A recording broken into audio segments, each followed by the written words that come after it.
All right, y'all. So we starting today's episode a little differently. All right, we got the guest on first, and today we got Quinton Mayo. All right, Washington Wizards insider. What's going on, man? Good to have you. Thanks for having me, guys. How are you? I'm doing well.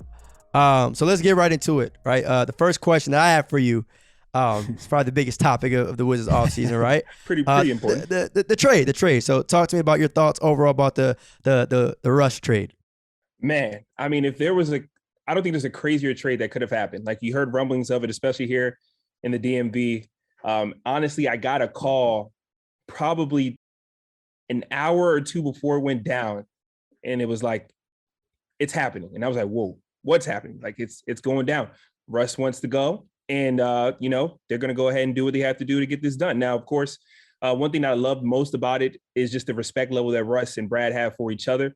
Like, if you read any reports, a lot of people think, oh, Russ wanted out because he can't win. And blah, blah. Nah, Russ is at a point in his career where he needs to compete for a championship. Washington's not competing for a championship anytime soon, even though I do like the addition of all the guys that they brought in this offseason. And him and Brad talking was like, hey, let's go ahead and do your thing and do my thing. So it was cool because what he brought to DC, even in the pandemic season where, wasn't a lot of fans in the crowd, was just such an electric environment. He just plays so fast. Like, I've just never seen anything like it. A lot of people talk about how he tries too hard. Man, if you can try that hard every single game, like, more respect to you. So what he did in DC was historic, broke the record here with the triple doubles. But that trade, a mega one. I mean, bringing Kyle Kuzma, I thought Kyle Kuzma might have got thrown in that trade for Spencer Dinwiddie. Also, like Montrezl Harrell, just to acquire him, but to see that they got Spencer Dinwiddie in DC, who I think is one of the more underrated players in the NBA, especially at that point guard position. He's a big guard, 6'7". It's something that you kind of have to keep an eye out for. I think he can get buckets, and I really like how Washington has handled this offseason. Now, they're kind of too deep. I feel like you're too deep. Like, you want to have some guys that are your clear-cut stars, and then you have some role players and other guys fill in. But, I mean, they drafted Corey Kispert to be an intricate part of this team, and I don't even see a spot for Corey Kispert to play basketball right now with all the pieces that they have. So it's going to be interesting to see any other moves that they may be making, but I like the trade for both teams. And, hey, this season, I can't wait till it gets started. I'm already circling preseason games right now. That's how, psyched I am to see this basketball team. Which new member of the Washington Wizards do you feel like will have the biggest impact this season for you guys? I mean, by default, probably Spencer Dinwiddie. I mean, he's a starting point guard. I don't think Washington's had a point guard this tall since ever. Like, I mean, even when John Wall was in DC, John's not a tall dude. And you look at the backup point guards that they've had, Ish Smith, Raul Neto has played some point guard here and there. He's 6 foot, 6'1" on a good day. Like, it's just been a lot of small guards. I think Spencer, number one, is coming in to prove himself in the league as a guy who can return from his injury and put the league on notice. A lot of people laugh at him because he does stuff like he loves Bitcoin. He loves cryptocurrency. He wants a $1 cent bonus if the team wins the NBA championship. He gets buckets. He really does. And personally, he wants to, carry that chip on his shoulder and prove it. I think because he's the starting point guard, he'll probably have the most impact, via guys coming over from the trade. But outside of Spencer Dinwiddie, I'm trying to look and see what, I think it's like a tie between Kyle Kuzma and Montrezl Harrell, because I know that Kyle Kuzma is like 6'9", 6'10", and versatile. I think he got a little bit lost in the sauce in LA. Like, you go there and you're the man. Like, and you're the man in LA for a little bit. Like, it gets to your head, and then LeBron and AD get there and like, hey, tonight you should go out there and play point and do your thing. Tomorrow night, go stand in the corner and shoot some threes. Like, he had his role a little bit lost. I think he's a defined role in DC and get a little reset in the environment. But then I look at Montrezl Harrell, and he has the opportunity to come in 6th man of the year. And Thomas Brown, who's the starting center, still returning from injury. So he might get thrusted right into that starting role, or at least rotating with him and Daniel Gafford. Those guys are all going to be just fighting and competing every day to get some minutes. But if I had to say number one players, definitely Spencer Dinwiddie.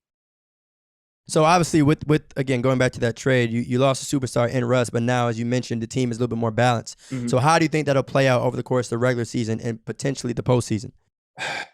See, I don't know, because we know stars win this league, and I like I said, I do like the depth. This is the deepest team Washington's had. Like, honestly, look at this team. They're probably one of the deepest teams in the league. And I'm not just saying that because I covered the team or I've been a fan of the team before even covering the team, but bro, they have players everywhere. Aaron Holiday is going to get some rotation minutes. I know that's not like a huge name, but he can come in and play some solid defense and run that point guard. You got Raul Neto, who was one of the Wizards' better guards in the NBA, last year. You just got a lot of different guys. I think the versatility will help. I mean, injuries happen all the time. the pandemic, we're still in the pandemic, regardless if people are wearing masks or not. They're still going through a pandemic. Anything could happen, especially with vaccination status and everything. So it's good to have more guys able to step up and contribute to a team, but you still have to have like a clear cut, like a star. Like there has to be a line. Brad is a star. Spencer Dinwiddie is going to be very, very special, I believe. But after that, just a lot of really like talented guys that show some promise, but I think they need one more player. Like if you could package maybe some of those guys to get you one more like piece to give you a little three, then and take that depth and put that and use that to your advantage. That'd be something I watch out for. And even GM Tommy Shepard said in Summer League that, right now the roster is in transition. So whatever that means, we'll see. But I think maybe a trade could be coming. But I mean, with camp coming up soon, it's are we sensing another trade? I think. Let me tell them what the name of the show is. Let me stop you right there. Let me stop you right there. Tell them what the name of the show is. The name of this show is called No Pump Fakes. Hey, for a reason. Was that a pump fake? It was a. It was a. Okay. So, if I had to put my money on it, I don't think the roster is done being formed. This is a very important season for the Washington Wizards, specifically trying to keep Brad in DC. Like we know there we go. Right? Like right now, you got to have the ability. Like he's going to get his bag. Like Brad's got to get the bag. He's going to get the bag. He's a star. But what are you going to do to incentivize him to sign that offer sheet when it comes in October? So with that being the case, you can look at the team right now and be like, well, KCP is here too. It's going to be a dog. We didn't even talk about KCP. Good 3-and-D guy, but what else are you going to do to keep me in DC? So with all this depth and all this value, somebody's not going to get minutes, and you're not going to trade Corey Kispert. You just drafted him to shoot the ball. So, you got a lot of forwards. We didn't talk about Rui Hachimura yet. You got a lot of forwards. You got a lot of them. I think he's extremely talented. I think him and Kyle Kuzma, that's a weird situation because it's kind of like Rui is extremely talented, and you got Kyle Kuzma who believes, you talked about like being another star. Kyle Kuzma, he believes he can be a star. So it's just kind of like, that's going to be very interesting. And then maybe, like you said, possible trade.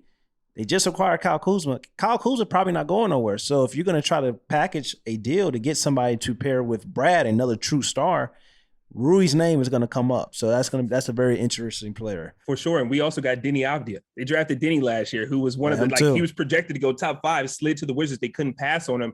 And I think Denny is another guy who, his season got ended early last year with injury, but he's positionless. He's a guy who's going to come. He can bring the ball to the floor. He can do everything. He can set up an offense. He's a ball handler, and that big size, that body that he has, like that's why Brooklyn, when the trade went down and they got Spencer Dinwiddie, Brooklyn was like, we want Denny. And they were like, well, we can not give you anything, get Spencer Dinwiddie regardless. So if you want this money and a little draft pick, then take it, but we're not giving you Denny. People are looking at this roster and saying like, hey, look at the trade deadline coming up.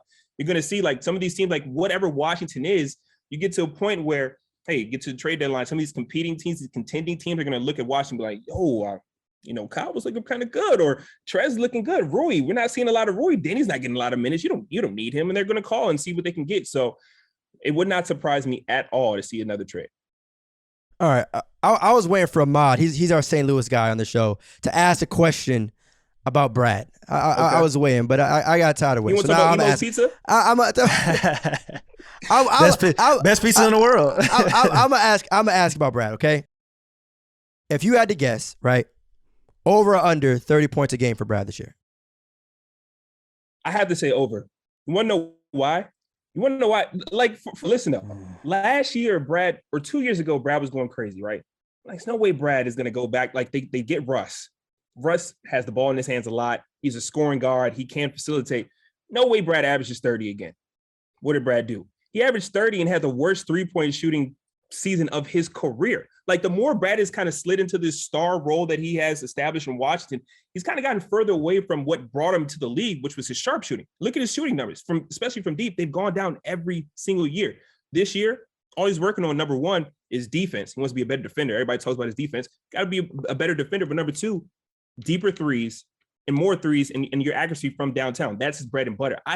If you think Spencer Dinwiddie is like, who's going to take these shots away from him when he just played with Russell Westbrook and still averaged 30? Like, I don't understand why he would be under 30 again. That Wizards team last year, other than Russell Westbrook, it was a lot of guys that were starting and playing high minutes that, to be honest, were 9, 10, 11 guys on the bench. So right, maybe I'll just be honest. Maybe that's one of the reasons. But I also will say, like, I hope it's under because me and Theus had this conversation all the time. A lot of times when guys are competing for that scoring title, it's not always a good thing. So I'm hoping like Brad does not have to go out and average 30, 31, 32, get 30 every night for the Wizards to compete, because I look at this roster now, you got guys like KCP can shoot the ball, Spencer Dinwiddie, Kyle Kuzma, if he believes who he thinks he is, Rui, you got Trez. It's some players on this team where like can take some of the stress off of Brad scoring wise, where he doesn't have to go out each and every night and get you 30. I'll put it like this. If Bradley Beal is leading the league in scoring and going for that scoring title, the Washington Wizards are probably losing not games. In the playoffs or losing games or playing. You think so? Team. That's how I look at it. Yeah. Well, I think it's twofold though, because we haven't even talked about the fact that they brought in Wes Unseld Jr. Now, I've watched Scott Brooks as the coach of the Washington Wizards for way too long, and Scott Brooks has no offensive system. Like if you go back and watch any game, it's just ISO basketball. So with that being the case, it's just Brad, top of the key, high screen and roll, and go to work. Brad off a pin down, get the ball, go to work. Like it's just the same thing over and over again. I do know that Wes Unseld Jr. has saw everything that I just talked about. And one thing he initially said in his interview when he first was brought on was like, I don't want that. I don't want this stagnant style of ISO basketball, because that's not how you're going to win in the league unless, well, no, it's not how you're going to win a league. Like most teams have a system. Even if you have a great ISO player, it's all about system. So I think Wes Unseld Jr. is going to be focused on having a more holistic approach to the offense. So if you're going to go under 30, I think he's talented enough to give you 30. Now, of course, I like that. If he's not giving you 30 and he's giving you like 25, 26, 27, that's good, because hopefully you're winning more games and other guys are stepping up and scoring the ball. Last year was him, Russ. They paid $16 million a year to Davies Bertans, who didn't show up, didn't score. Rui had a little struggling pain. We just talked about Davies for the first time. Look how deep this team is. It's crazy. It's too deep. We talked about Rui. In and out of the lineup, having injury, stuff like that. It's hard. Like, who else gonna get a bucket? And the system didn't help him out either. Yeah. I'm sure, as balanced as a team is, as you just said, if I asked you, if they were to make the playoffs, your answer would most likely be yes. So the question I would have after that is, what seed realistically do you think the Wizards could fall into the Eastern Conference this year? That's a great question, because I do like what the Wizards team looks like right now, but the East has just gotten so good. Like I did a interview 2 weeks ago when somebody asked about the seed, and I'm like, well, I think they could be a better team than they were last year, but we can't act like Chicago didn't just get everybody. Like, you know what I'm saying? They didn't just pay a bag. And I feel like, Zoe is going to be huge for them. And we didn't talk about DeMar DeRozan. Like, I think a lot of teams in the East have improved. I honestly, on paper, you're probably looking at a 6-7 seed, because of the fact that the top of the East is still really good. Now, when the trade first went down, I'm like, probably top 5. I think you could still sneak in the top 5, because I think Brad is that special. And I think Spencer Dinwiddie is such a bucket. Like, he's a playmaking guard too, not just his size. As my girl Trista Crick makes a cameo here. Make sure you got to follow her on TikTok. But I think, it wouldn't surprise me if they got 5th, but the East is so good that 6-7 is something I'm still looking at. And that might be a little disappointing, because if you want to keep Brad, 6 and 7 is not cutting it. Like I learned, he wants to get in the playoffs, but aren't you tired of getting to the playoffs and playing, I don't know, the best team in your seeding every single year? Like, you want to get in there and play. You want to beat up on some trash teams. You want to beat up on a Indiana Pacers team with just Sabonis and nobody else. Like, that's what you want to do. You don't want to have to go in and play the Bucks week 1 or series number 1. It sucks to have to do that. Or the Philadelphia 76ers last year. 6 seed is a little high. I mean, we got to be. I was gonna say, Quinn, get ready. 6 seed is like, okay, let's talk. A ceiling. Like, they reached their ultimate ceiling, their highest peak to me, because it's just like, you look at the East, you got the Nets, you got Milwaukee, you got Miami, okay, you got Philly. the Sixers. Can we talk about Miami? Like, you paid a lot of money to a point guard that I don't believe in. I'm a known Kyle Lowry, like. Well, still, but on paper though, they still have a solid big 3 up front. So I think if you ask most people, they would probably go. And they still got some guys who have finals appearances. So I will say this on y'all podcast. We can revisit this whenever. I think they're the most underrated team of the offseason, the Miami Heat. We can keep going. Underrated? Overrated. Okay, I was gonna say overrated. And I'm telling you right now. That sounds like some division hate to me, but I get it. Exactly. I get it. Agenda's got to get pushed. But like I said, it's just kind of like, let's just do it. Bucks, Sixers, Nets. That's 3 teams right there. Knicks, Hawks, Bulls. I even mentioned the Pacers. Like, That's 7 teams right there. Yeah, I was gonna say I would say Indiana like that. Like, I'm saying, but the Pacers and the Wizards are gonna be competing for that 6, 7, 8 spot. That's what I'm saying. Even the Hornets. So throw the Hornets in there. We love the Knicks now. I mean, they got home court in the playoffs. I mean, I can't just ignore that. It's not that I love them, but they gave their life savings to Evan Fournier. Are you afraid of Evan Fournier? You could beat Evan Fournier. I'm just saying. They got Kemba Walker. They got RJ Barrett. They got Julius Randle. I'm not going to ignore a top 4 seed. They got a real big 3. We saw Kemba Walker in a winning situation, and what did he do? He was hurt. He didn't play back games all season and stuff like that. So all right. So I'm just saying he's in Charlotte with no expectations. I love Kemba Walker. He might be like the Matthew Stafford of like the NBA. Oh my! Really good in a terrible situation, and then we put some expectations on him. Like this year, I don't think the Rams are going to be amazing like everybody thinks, and then he's going to go ahead and beat Kemba Walker. I love Kemba. My heart hurts. Oh man, Kemba, but I thought we're not doing pump fakes on the show. We pump faking now? My heart hurts. That's my crazy. Heart hurts. I'm just saying a top 4 seed in the Eastern Conference. I just got Kemba Walker. I'm just saying. Just saying. Here's a question. Here's a question I want to ask you though. Do you believe that Bradley Beal is a top 5 player in the Eastern Conference? A top 5 player in the Eastern Conference. Top 5 player in the Eastern Conference. So we got 3 of them are. I mean, we got KD on the Nets. Like, hold on, come on now. We got KD. Think about it. That's a real question. I mean, to me, there's 3 locks. To me, there's 3 locks. KD, Giannis, Joel Embiid. That's the top 3 in the East. I would say James Harden is in there. James Harden. Well. So that's 4. That's 4. So I see 4 locks. You see how he said Joel Embiid. I didn't say Harden. So after that, it gets a little, Yeah. Who else? I would say yeah. You got Tatum. You got Kyrie. He's not better. You got Zach LaVine. I'm just throwing out names. Trae Young. It's tough. It's tough. That's what I'm saying. In order for the Washington Wizards to be really special this year and to get that 6 seed like you think they're going to do, Bradley Beal got to be a top 5 player in the Eastern Conference. I know Bradley Beal started this last year's All-Star game and stuff like that, but now he has a balanced team. We know who Bradley Beal is. We know what he's about. To me, he's the most complete shooting guard in the league. We look at 3-level scorer, shoot it, midi, get to the point, the post, slashing ability, all that stuff, get fouled. He's serious on the offensive side of the floor. So it's just kind of like now he has a balanced team. If he wants to be that guy and doesn't want to lead the Washington Wizards, this is a year for him to show like, yo, I can win being the number 1 option. For sure. I agree with that. And I kind of compare his trajectory or his path to a Devin Booker. Because Devin Booker and Brad they were synonymous in their assessments. Nobody watched a lot of Suns basketball because, Devin Booker's interesting, but the rest of the team sucks. Devin Booker gave you 70 but lost. Devin Booker sucks. You know what I'm saying? Like he's not as good as people see. But then Chris Paul comes over. You get Monty Williams there. James, like you bring in all these different pieces and you build a team.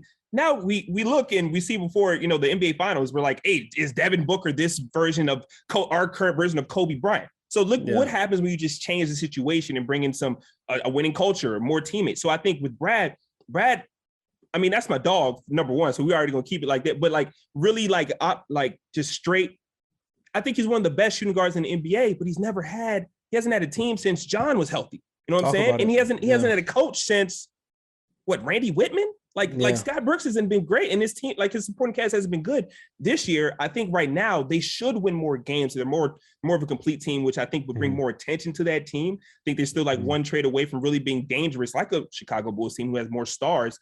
But I think, like you said, with a better team, a more balanced team, he should still be the same player. He gets better every year, and that'll bring more attention to the fact that hey, he is a really good shooting guard and he is top 5 in the East. Yeah. And you mentioned John. This can, be one of the final questions, man, before we let you go. But what did John Wall mean to the district? Man, I mean, you said we got a couple minutes. Like, how much time? It's up to you. I mean, we can wrap. I'm here. What's up? Like, starting with that, John. Like, John meant so much to DC. Like, first and foremost, when was the last time they had a number 1 overall pick? Like, you know what I'm saying? He comes in, brings that swag, the Dougie, and everything, and he did something that a lot of people typically don't do at that position: is live up to expectations. Like, it's a lot of John disrespect right now because he's going through a lull in his career where, he's fighting injuries. He's in a situation that's not advantageous to him as a basketball player. And he's got some stuff that's happened off the court that's also impacted him. But he's DC. Like, I know he's from North Carolina, but he's been adopted here. Like, you can still go out here and see people that love John. I talked to John when John got traded. Right after John got traded, John hit me and was like, how are my people in DC? Like he cares about, like he like frequently checks up on the DC area. Like he was back at the Mystics game, 2 weeks ago, supporting a team that's probably not gonna make the playoffs, but that's how much DC means to him. So, I mean, his handprints, his fingerprints are just all over the city, never be forgotten. And we're talking like he's dead, but he really meant that much. No, I asked, and that's why I said what what he meant to the district, not just necessarily to the Wizards itself, but to the district as a whole. And he was in the community, like doing, like everybody jokes about, oh, he's going to be at Rose Bar, he's at the club. First of all, he's supporting local businesses. Okay, how the clubs stay open if the ballers are not at the club? I love the wording. I love the wording. But he also gave back. Like all he did was give back. He gave.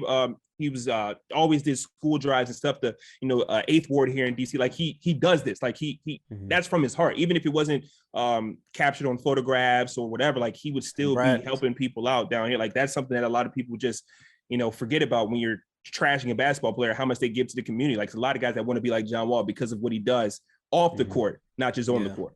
Yeah, same with Bradley Beal in St. Louis. He does a lot for St. Louis, and people don't talk about it. People are always talking about like, oh, what he's doing on the team, they're losing, stuff like that. But you brought up a great point, and me and Theus always talks about this. Like Devin Booker, you look at Trae Young before this season, Bradley Beal. Team situations matter. It's like you got a lot of casual fans that don't actually watch. They watch the stars, they watch the big time teams. But like if you love basketball, you watch all teams, you watch all players, and you know that Devin Booker is just as talented as Luka Doncic. Trae Young was just as talented as Luka Doncic. Mm-hmm. All they needed was a team. Bradley Beal is just as talented than a lot of these top tier, top 5, top 10 players in the NBA.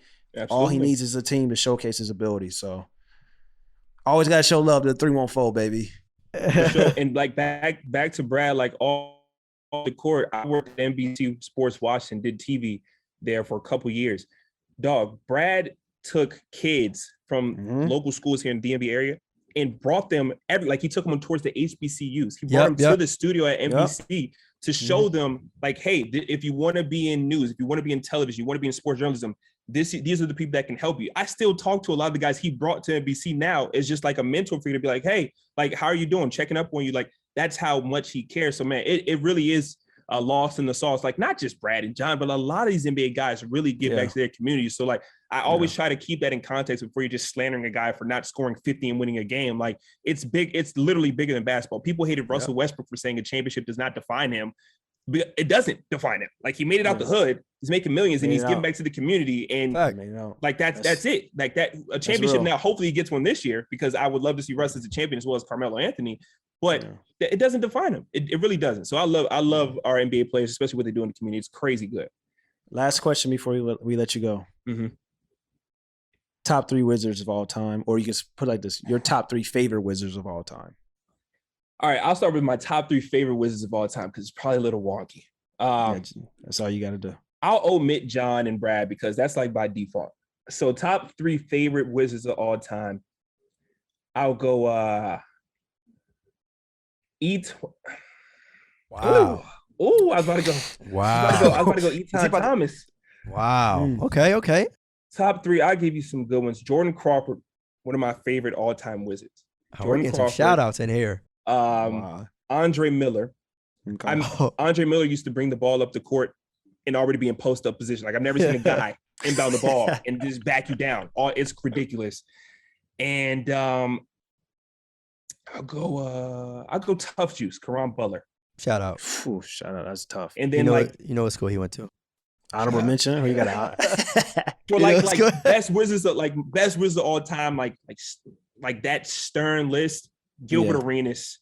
Talk Agents, about it. Like, oh my gosh. And just because people give him so much disrespect, kids don't know how good Hibachi was. He was cold. He was.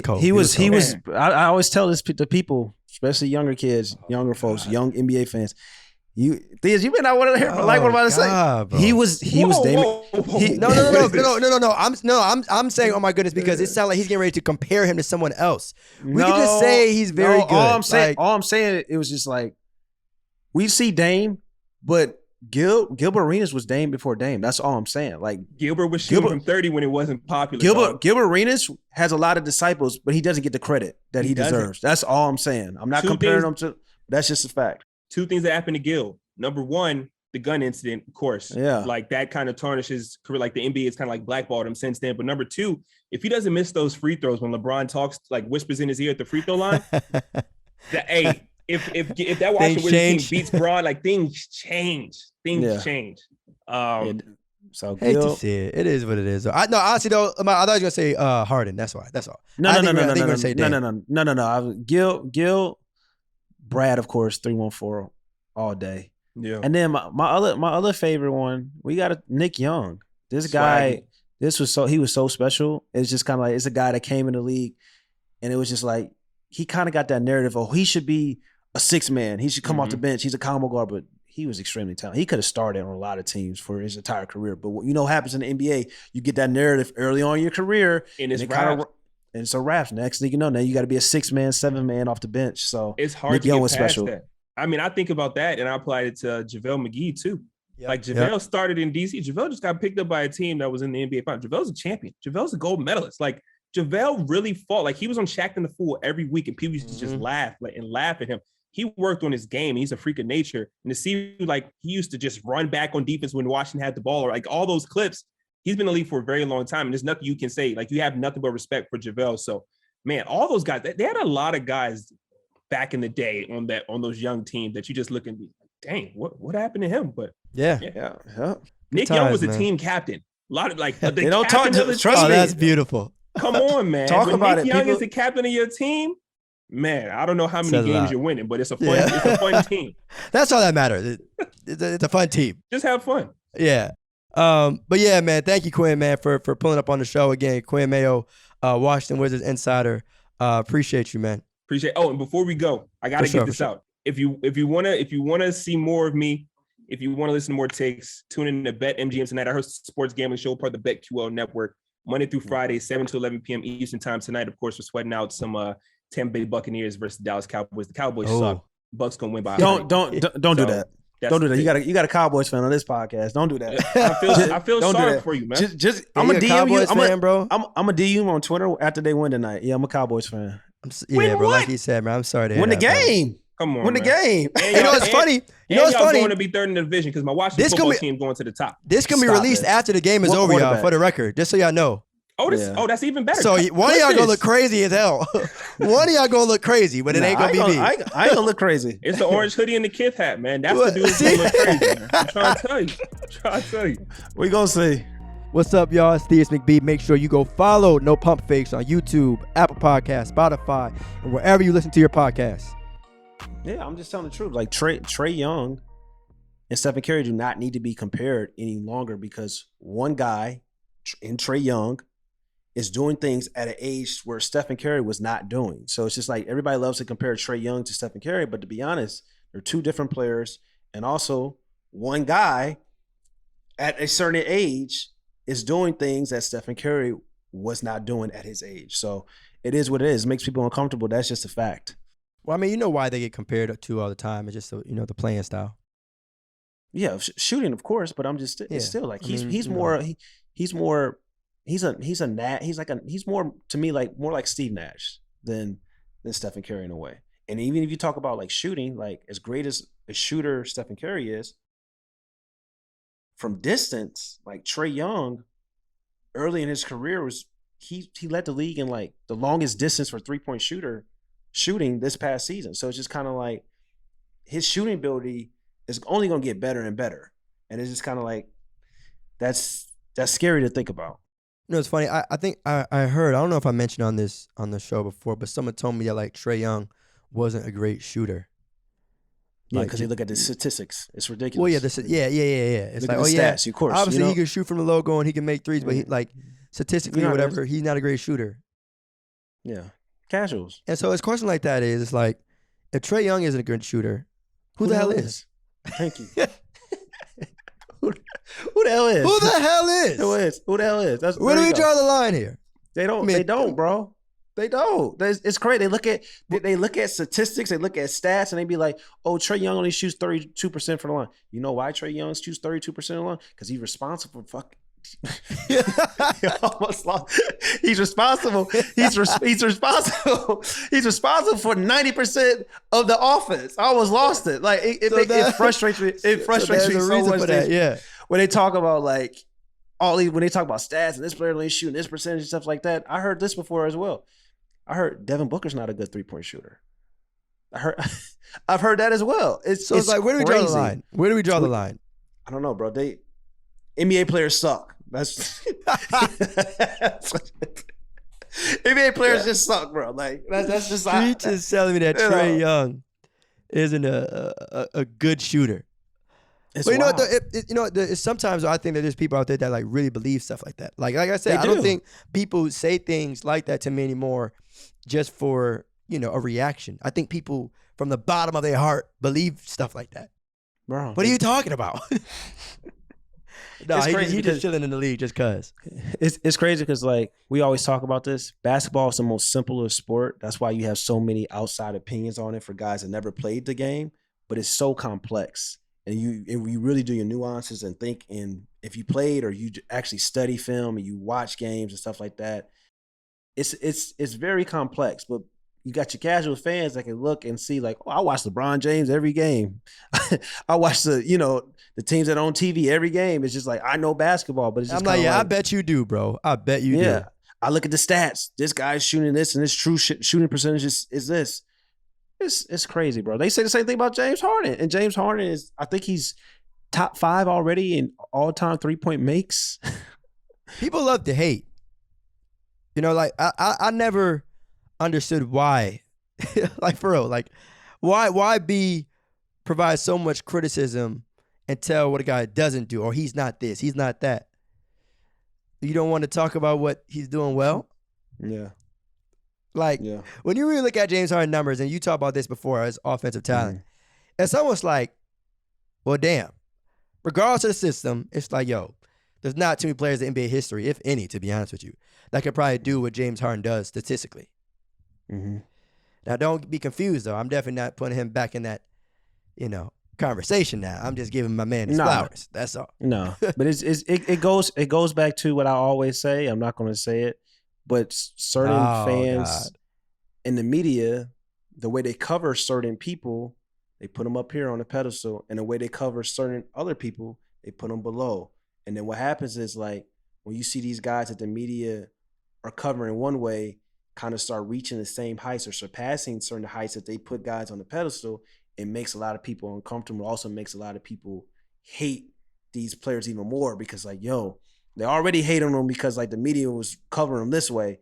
And then like they start surpassing their best players and like, yo, people start looking like, yo, like what the heck is going on? I thought this guy wasn't really this, but me and like, yo, Devin Booker has always been cold. He's just been on a shitty team for his entire career. Trae Young was always special in high school, in college, in the NBA. He just needed a team around him. Bradley Beal, we just had we had Wizards. We had a guy covering the Wizards on here. Mayo, he just told you about the Wizards. Like, yo, other than those seasons early on in Bradley's career with John Wall, the Wizards have been really, really bad for several years. And it's just kind of like people be shocked when they have success. And it's funny, man. I was waiting. I thought about asking him, how does he feel if people were to start the free Brad chants? Because, I mean, the idea of like, obviously we know he loves the district, got drafted there, all that. But again, very similar to Dame, if not the same. The same, same thing. We respect the loyalty. We understand it. We get it. Some people even appreciate it. But like at some point, we just want to see you shine.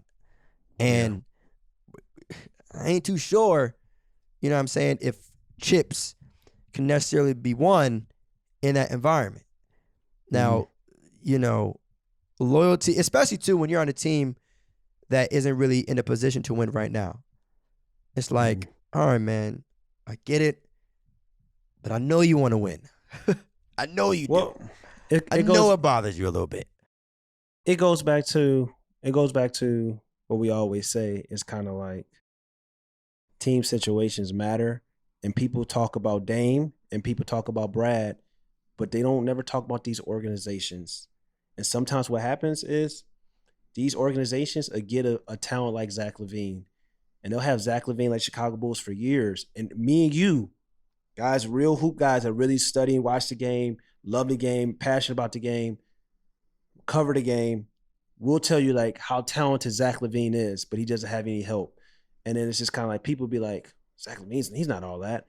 But then once they start getting help and once the organization finally puts the right pieces around them, people are like, oh, this guy's he's really special. He made the All-Star game this past year. But he's been the same guy for years. Right. I mean, like, there's only probably like a handful of guys in the history of the league that could really take like a bunch of like random dudes and still win games. Like that, really like one. I'm saying though, like just the thought of like, yo, nobody, man, could really win on their own. You know what I'm saying? Unless you got a certain name. But for the most part, your expectations, especially for a team success, can't always be the highest if you surrounding dudes with not enough talent to win games. But you gotta say these organizations don't care. A lot of these GMs and stuff, they're accountants. They're not really basketball guys. They're lawyers. So they're guys that are running these numbers guys. They're numbers guys. To make sure that they stay below the salary cap. They're not going over the luxury tax and stuff like that. So they really don't care. You only got a few teams in the NBA and organizations that actually want to win and want to compete for championships. And the rest of them is just like, oh, we're making our money. Billionaires selling billionaires. GMs still making millions. They really don't care, man. That's why we always say we need more basketball people in basketball, because it's a reason why James Jones went in and became GM with the Phoenix Suns and turned that organization around in 2 years, bro. Made the right draft moves, got Chris Paul in a trade. It's kind of like he's a basketball guy. He knows about the game. He's passionate about the game. Like, he's one of those guys. Imagine if more basketball guys that actually know the game of basketball and live the game of basketball or played at the highest level. It'd be a lot different. It'd be a lot different. But these GMs don't care, and these owners don't care, really. Yeah, facts. I mean, what they call them, cheap millionaires? It's crazy. People don't want to, spend money on top-tier talent. Then you end up losing a guy because you want to be cheap. Too bad. Yeah. I guess it happens. It happens. Yeah. Go ahead. No, go ahead. No, so I was going to jump into the cap or no cap, so whatever you say. Yeah. No, you can go ahead. No, you can jump into it. All right. Sure? Yeah, jump into it. All right, let's get it. Cap or no cap? Nikola Jokić is the best big man in the league. Cap. I knew that was going to be an answer. Didn't even have to think about it. All right. Before I go off, I want to know why do you believe that yourself? Oh. Whew. No. Okay. Oh, that was a short cap, no cap. I mean, it's just because it's just but I'm gonna say this though, it's not an obvious pick for me. I think, obviously, look. To me, it is. That's why I asked you that first. This. Jokić is probably the most disrespected MVP of all time. There's no denying that out. Like, no one feels don't have a Christmas game. To have a Christmas game this year. Yep. Yeah, it's just like people. Some people feel like it was an upset. Like, all right, just whatever. No, he's a stud. He's a monster. Yeah. But I mean, the common conversation is those three, Jokić, Embiid, and AD. And I'm assuming you're going with AD over those other two gentlemen. I had a conversation last week. AD is not only to me the best big man. He's a hybrid big in the league, but we had a conversation last week where I said, AD can be the best player in the world. He's at that table. So, of course, he's not better than when a healthy Anthony Davis. Now, I will say Nikola Jokić, as talented as he is, he's extremely skilled. What he's done with the Denver Nuggets being the number one go-to option, he's a winner, and he has a dog in him. You know what I'm saying? Like, a real conversation is like, who are you picking to start your franchise with? Anthony Davis, Joel Embiid, or Nikola Jokić? Because that's a different conversation. Because we're not just talking about talent, skill set, and who's better than out of the three. So go ahead. That probably should have been my cap or no cap, and I thought about it after action. No, well, it's similar to that. Is can Jokić be the best player on a championship team? Mm-hmm. Like, if Jamal was healthy this year, could that Denver team win? It's crazy because I saw the bubble, and I it's kind of like I said after the bubble run, I was like, in order for Denver Nuggets to win a championship, I felt that Jamal Murray has to become the Denver Nuggets' best player because for whatever reason, like in the playoffs, when it matters the most, Jamal Murray had the ball in his hands and was going to work. So a lot of times it's kind of like, you know, that's what you want. But then this year we saw Nikola Jokić and what he was doing. I was like, yo, Nikola Jokić, passing ability, he could score everywhere on the basketball court, 3-level big, you know, got a crazy kind of like dirt, weird fadeaway in a way. I was like, you know what? I think he can, but I don't think his motor is as high as like some of the other number one options in the league. I think he'll get tired out the more he has to do it each and every night. It can be a little uncomfortable in the playoffs and stuff like that. But I think he can, but it's just like he wouldn't be one of my first picks if we're just lining them up saying pick 10 guys to start your franchise with to lead them to a championship. But I will say you probably got to give him the edge over Joel Embiid, definitely, because he's had more playoff success than Joel Embiid. And Anthony Davis, people are going to talk about the Pelicans, but like I said last week, Anthony Davis was the first time in history where I saw a player on the same team as LeBron James, who to me in the playoffs was better than LeBron offensively and defensively. So, yeah, and I was going to ask you too. So you said the best chance for the Nuggets to win is if Jamal is their best player. Is that similar to how you felt about the Bucks in terms of in order for them to win, Chris had to be their best player? At certain times, I felt that way, and I still feel that way. That closeout game, Game 7 with Giannis was special. It was special. But it was also something that like I don't expect to see it again. You know what I'm saying? It was kind of this thing where he went like, what do you want, 18 out of 19 for the free throw line? Like he hit all his mid-range shots. You know, he was attacking the basket. You know what I'm saying? It's just like one of those things like, yo, like he's here. You know what I'm saying? Like this guy is like an all-time great. That was like one of those games where like he cemented his legacy. He don't have to do anything else. Like he may not have that moment ever again in his career.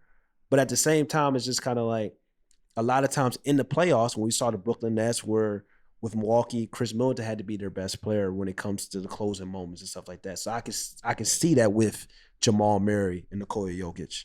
And the thing is too, though, about Giannis at that game is that he rose to the occasion. And you talk about him hitting on his middies and the free throws, all that. Like he rose to the occasion. I think that's what makes great players be great. Mm-hmm. You know, you take your game to another level. You don't just stay the same. You, all right, you know, it's the final, so I got to step it up. Nikola, he's risen to the occasion though. Like he's solid. He's tough. I mean, it'll be interesting to see kind of what he does this year too. I mean, coming off, you know, that MVP season. Because you know what's crazy, bro? Not a lot of guys get MVPs. Like, you know, and I'm not saying he's better or worse than anyone, but when you put into perspective, same thing, but like we talk about championships, not a lot of guys get them. You know, like over the course of the league and all that. So to know that Jokić has won MVP, he's still young, possible, you know, chip on the way, who knows? But, you know. Yeah, especially, that's where you got to seize the moment, like the Bucks did. Like Giannis, he seized that opportunity. Yeah. Regardless of the circumstance. Jokić has an MVP. AD has a chip. Mm-hmm. And hopefully we'll see what Embiid does this year. And I know everyone likes to, you know, kind of flip-flop all three of them, but you look at Giannis, you look at Anthony Davis, you look at Nikola Jokić, you look at Joel Embiid, it's kind of like it's only one out of the three. Well, because these guys get compared a lot. It's kind of like you talked about with Luka Doncic. We look at Donovan Mitchell, we look at Jason Tatum, Trae Young, we look at Devin Booker. You like what you said, Luka, I'm gonna need you to win a playoff series. Yeah. You know, it's like Joel Embiid, like we looking at you like I'm gonna need you to get MVP or Defensive Player of the Year or both. I'm gonna need you to get to the finals. I'm gonna need you to do something because like your peers, they separate. Damn, I didn't even think of it like that, but you know? Onto something. Yeah, it's so. Hey man, people want to talk about Ben Simmons this, Ben Simmons that. Not Joel Embiid. You are the guy. You know what I'm saying? What you gonna do? I mean, he did get that 1 seed in the regular season. I know, it's just a regular season. Mean but, nothing. You know, don't mean nothing when. Don't mean nothing when you let a 6'2", 180 wet guard be the best player in the playoff series against you. Don't mean nothing. Very true. Very true. I'm not mad at it. It's what it is. Facts. But all right, y'all. We're going to see you on the next one. Peace. It's your boy, My K Smith, also known as AK. Make sure you guys go follow No Pump Fakes wherever you get your podcasts.